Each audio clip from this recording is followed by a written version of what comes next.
Thank you, Paul. What's going on in Afghanistan right now? Right now in Afghanistan, the International Security and Assistance Force is facing a couple of huge challenges stemming from some misbehavior on the part of U.S. soldiers, as well as a response by Hamid Karzai for them to withdraw from the countryside and the Taliban withdrawing from the negotiations process. Where does this leave America's engagement in Afghanistan? In Afghanistan, America's engagement seems to be going forward as planned.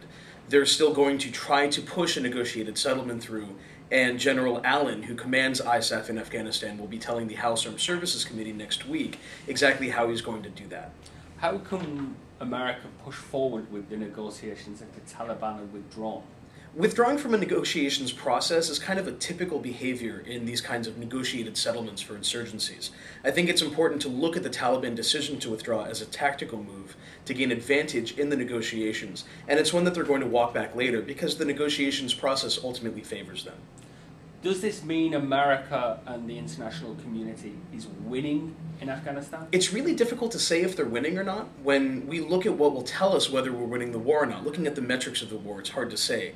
I think right now the Taliban do have the advantage here because of the shooting incident this weekend, and also because of some political failures between ISAF and the Afghan government. The Taliban really have a chance to push home their advantage. But don't the Afghan people not favor the Taliban? They don't, but they also don't favor ISAF either. And there are a lot of signs lately that Afghan patience with ISAF has been waning. The protests over the last several months, actually, between the Quran burnings, the kill team, different political scandals that have been rocking Kabul, are indications that the Afghan people have been losing patience with ISAF.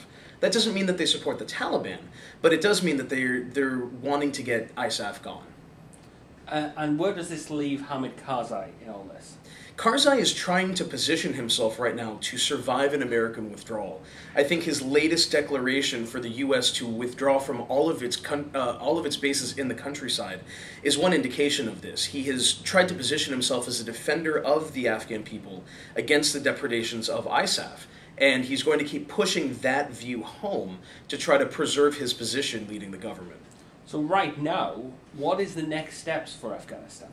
The next steps are to first detail the way that the United States is going to scale down its presence. There are a lot of questions remaining about whether there are going to be troops there past 2013, past 2014, and then once the 2014 withdrawal deadline comes, it's up in the air how long the remaining troops are going to be there, how long the training mission is going to last, or exactly what form it's going to take. And what do you think the outcome will be?